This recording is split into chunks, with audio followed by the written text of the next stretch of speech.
This sounds weird, but it's like I didn't even care that I was bullied anymore.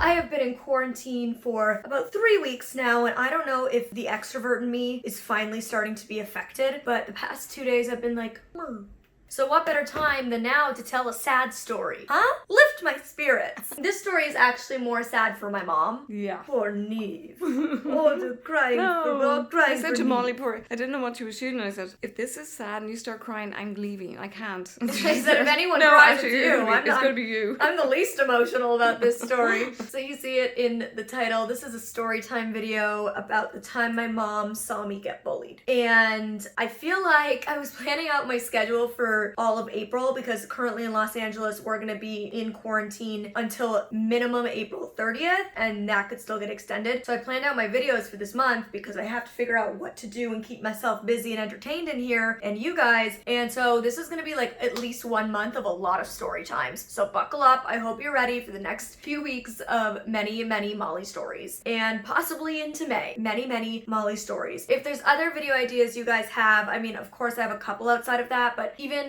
stuff like reviews, I don't know how quick stuff is getting shipped out. I don't know, like if I order from anywhere in LA or California, they're not allowed to ship. So I'll just have to kind of play it by ear and see what videos I can come up with. But yeah, hit that notification bell so you get alerted every single time I upload a new video. Hit the subscribe button if you haven't yet, and give this video a thumbs up if you are anti-bullying. I swear to God, if somebody thumbs this down, something's wrong with you. Okay. Could you flatten your hair on your right side? That's what do you better. mean flatten? That's it. Yeah, just smooth it. I have lots of little baby hairs. There's nothing it's bleach, okay, Neve? It's fried my hair. It hasn't actually. It hasn't. Yeah. I have very good hair considering how much bleach is in it. I've just always had so many baby hairs, and I don't put product in my hair. So, is that okay, Neve? Let's see, turn around.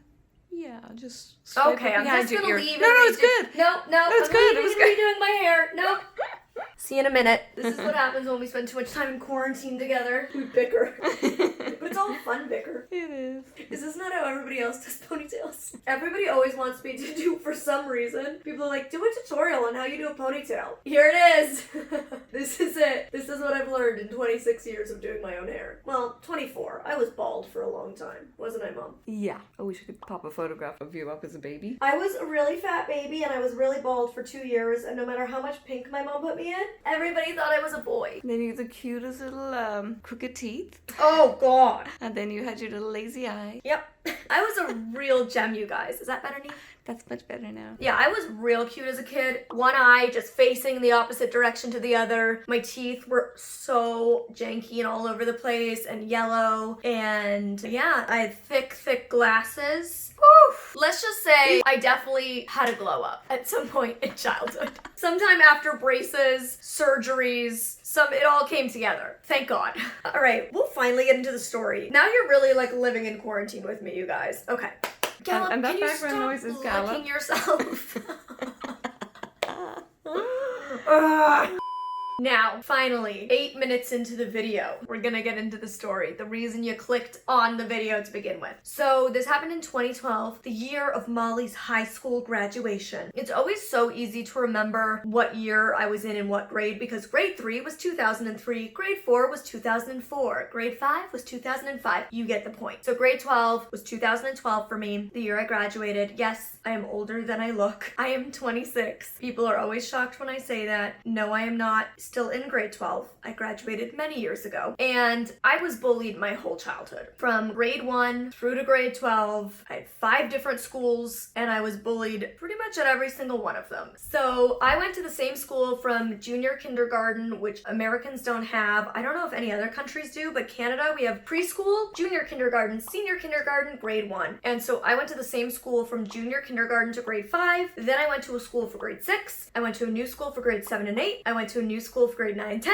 and I went to another school for grade 11 and 12. So I switched schools a lot because A, I was bullied a lot, and B, I had to switch a lot to get the right services to assist me as a blind student. So different types of school boards had different budgets, different funding, different resources, so I switched a lot. Anyways, grade 6 was a great year, and grade 7 was a great year, but then grade 8 I went blind. So What? Why are you laughing at that? It was also, yeah, I mean, it's true. Hilarious! My it daughter went blind and was It bullied! doesn't seem so unreal, does it? But it's true. So grade 8 was awful, but grade 6 and 7 were like the best years of my life. Not now, like yeah, my life from grade 1 to grade 12, grade 6 and 7 were the best years. But I just, like, as a kid, especially grade 3, it was really tough. I came home crying every single day, didn't I, Mom? Yes. Every single day without fail, I would come home crying, and it was really tough. So my mom and dad and teachers always knew I was bullied, and you wouldn't question it. Like, I mean, you know, you can't fake crying every day when you're 8. So yeah, I was bullied my whole life, and my family knew it, but my mom never really had to, like, witness me be bullied in such a real way until I was in grade 12. By the time I was in grade 12, this sounds weird, but it's like I didn't even care that I was bullied anymore, because I'd gone through it for so long and in such severe ways, like things that you would think were written in a script for a movie, like things that you think are like, that only happens in over dramatic teen dramas. But no, these things really happened to me, and they really do happen to kids all over the world, unfortunately. But because I had such severe bullying and so many very crazy dramatic experiences with bullying, by the time I was in grade 12, I was just like, ugh, whatever, like, I'm out of here. So in grade 12, I didn't get my grad photo taken, I didn't go to my school graduation, I didn't get my school yearbook, I didn't do any of the, like, seniors only, which we don't even call it seniors in Canada, just grade 12s. But I didn't do any of the, like, oh, only the grade 12s get to, like, dress up like this for today, and like, ooh, a grade 12 trip here, like all of the grade 12 only stuff. I didn't do any of it. I was just like, I go to school, I get my work done, I leave school. To me, school was a stepping stone that I needed to walk to get to where I wanted to go in life. It was not my life. And I felt like a lot of the other students who were like really like living it up in grade 12, like they felt like this was everything. And to me, it felt like nothing. Like I was like, it's just something I have to get through, and I'm gonna get through it. And that's the way I looked at it. And it was the way I got through. So in grade 12, like at this point, I had like a small group of friends that I really liked, and I didn't care what anybody else said or thought of me, because I had gone on such a journey of self-acceptance and self-love, and a journey to really understand and like who I am. And that came through therapy, through finding purpose and passion, through finding, you know, what I wanted to do with my life, and finding joy. Joy was a big word. Yeah, finding like joy outside of being popular and being at school. And so I just kind of stopped caring what students thought or said of me, and I was like, whatever, I'm here, I'm gonna get my work done, and I'm gonna leave. And one day I'm gonna be doing something really great with my life. And so what you say or think of me right now doesn't matter, because I'm going somewhere in life. I believe in myself. I have drive and I have purpose, and I know I'm a good person. So whatever you believe me to be, like whatever, who are you? In a year or two, am I gonna remember your name? No. So why does what you think of me or do to me matter? And that was just how I coped, I guess. And I certainly wasn't always like that, but I'm glad it was a skill I developed. And so by the time this situation happened, I couldn't have cared less that these kids were bullying me. But it was really hard on my mom, because despite the fact that she knew I was bullied my whole life, seeing it in such a stark way, I think was quite jarring. So basically what happened was I had to go to a meeting, and this meeting was actually for my public speaking career that was about to take off. I graduated high school 6 months earlier than I was supposed to in order to start touring full-time as a public speaker, and I did stadium-sized events where I would speak to 20,000 people at a time all over the world for 2 years. I did this from 18 years old to 20 years old. Because I'm a February baby, I turned 18 while I was still in grade 12. And so I was leaving to go to a meeting about my new career, and my mom came to pick me up, but we had to go to the bathroom. So she parked outside and she came in with me, and I was walking to a special bathroom that only myself and a few other disabled students were able to use, because my school building was really, really, really old. So the main bathrooms that most students would use didn't have an accessible bathroom stall, and because I had a guide dog, my guide dog doesn't fit in the tiny stalls, so I had this special bathroom in the teacher's lounge that I would go use. So my mom and I were walking down this little hallway, and this group of boys were snickering watching me walk, and they started laughing at me, and it was lunchtime, and they started throwing their garbage at me. They're like candy wrappers and food wrappers. They started like chucking them at me and my guide dog, and laughing at me and like pointing and joking about me. And then they took this container, it was like a half cardboard container, and like it didn't have a lid on it or anything, it was just an open base of a cardboard container that my school would serve like their burgers and fries in, and it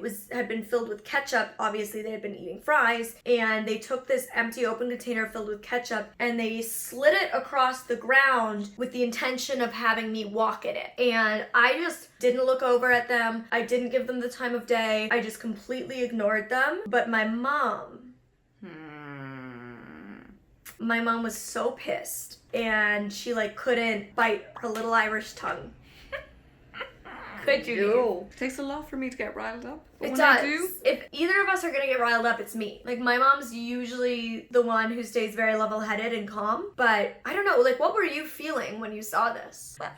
I just was beyond shocked because it was so obvious what they were trying to do, and I was there. Obviously, your mother or another adult, and the complete lack of respect was just beyond me. Like, I just could not believe it that they just didn't care. And keep in mind, these are like 16 and 17-year-old boys. These aren't children. It's not okay to do that at any age. But they certainly, by that age, knew better. And also, it was very well known in the school that I was blind. At the beginning of each school year, I gave a presentation to every single grade to explain that I'm blind and the things that they could do to help me and things that would not be helpful. So they knew. I looked at them. I just looked at them with my eyes wide open because I didn't want you to see it, and they looked at Mom, me. I couldn't see. Well, I didn't want to say it to you so that you knew. So I was just looking at them with my eyes wide open, like, what? And I put my hands out, like, what? And they just looked at me and went, what? Back, like they mimicked me. They mocked you. They mocked me. Yeah. And then they threw something else. And they just looked at me like, what are you going to do about it? And I was just so taken aback. I just, it was incredible. Didn't you go up to them and like say something? I said, what are you doing? And again, they were just like, nothing. They just didn't care. Yeah, it's like crazy, just utter disrespect. Like, what are you going to do about it? Yeah. They didn't care. And like other things that I would suggest students do, like a lot of students, my school was very overcrowded. We had almost 3,000 students from grade 9 to 12, and a lot of disabled students. And I would say that all the students at the beginning of the year when I would do my presentation, things like if I'm in your class and I'm walking to my desk, if your backpack is in the way, if you could just shove it under your desk to get it out of my way. Or if you want to say hi to me, say, hey Molly, it's Daniel from your science class. And I would tell them things like, don't pet Gypsy, my guide dog, don't feed her. I would ask them that during like lunchtime, lunch period or whatnot, or if they see me walking down the hall, a lot of students would sit in the hallways because we were so overcrowded, and they would stick their legs out. So I would say, if you see me coming, if you could just pull your legs in. And a lot of students were respectful and would do that, but a lot of students would do the opposite. Like, they would stick their legs out just to try to trip me, like just to see what would happen. It was crazy. Like, it's just so unreal to think that people would purposely do stuff like that, but they would. And I remember getting into the car with my mom after we had gone to the bathroom. We were on our way, like we were leaving the school. You were so angry and you were so upset. And I was just like, Mom, you just can't care about it. You just have to let it go, because... Yeah, you were so calm. Yeah, I think at that point it was like, I'm almost through this, you know? That's what you said. And you were like, this situation is going to be behind me, and I know I'm going to do some great things with my life. And that's all. It's fine. Yeah, and that was really, to me, like what I focused on. So my advice to you, if you are being bullied, as hard as it is, learn to be happy with who you are. Learn to love and accept who you are, and not look for acceptance and love from society, from those around you. Find inner peace and purpose and passion and belief, and all of a sudden nothing else external matters. And focus on the end game. Like, focus on just reaching the end and moving on with your life, and recognizing that you're gonna do amazing things, and none of this is gonna matter one day. And who are those people gonna be but a blip in your past? That's all I really wanted to say. So I do tell this story a little more in depth and a little more about other scenarios in my audiobook called It's Not What It Looks Like on audible.com. I'll link it below if you want to check it out. But I really hope you enjoyed this video. I was a little kooky. I'm telling you, this quarantine, 3 weeks in, it's getting to me, and we've only got many more weeks to go. Can I just remind you of one other message? Yes. This book we read, which was very, very good, about stick close to your family, like parents stick close to their children during those years of school, and kind of use your family as a source of support. Yeah, and hope, you know, not everybody unfortunately does have that loving, supportive family to be able to rely on in these times, but if you do, recognize how amazing it is to have a family, and like my mom and I are so close now because she was my best friend through all those years. And instead of being like, I'm so lame, my mom's my best friend, I was like, great, I have a best friend and I'm really close with my mom, and that's awesome and it's super cool. So or with a sister, or with a dad, or with just sister or dad, whoever it is in your family that you can stick to, because at the end of the day, like, family is always going to be there. Hopefully, you know, if you have a loving, supportive family, they're always going to be the ones that are at home for you at the end of the day. Or a loving, family member. Yeah. Or an aunt, or uncle, or somebody. A caretaker, Grandparent, caregiver. Yeah. I'm also going to link the book Sticks and Stones by Emily Bazelon. She wrote a very good book about bullying, and I highly recommend reading it. It was a really great resource for me, so I'm going to link that below. I think it's a really good book for parents to read, or even people who are being bullied, or teachers. So check that book out, because I don't think there's enough really well-written books on bullying. So yes, check out Sticks and Stones by Emily Bazelon if you want a really good book on bullying. And then this book is one my mom read that she said is really good and really recommends. So I'm going to link this one down below as well. So those are two good resources to check out. I hope you guys found this story interesting. It was a little all over the place. I'm feeling a little kooky today, but I hope you are all staying safe, staying healthy, staying well, and staying home. Remember, you guys, staying home is the new going out. If you're looking for something else to watch from me, click this video right here to see a very juicy, saucy Q&A. Ooh. And then click up here for another Molly Storytime video.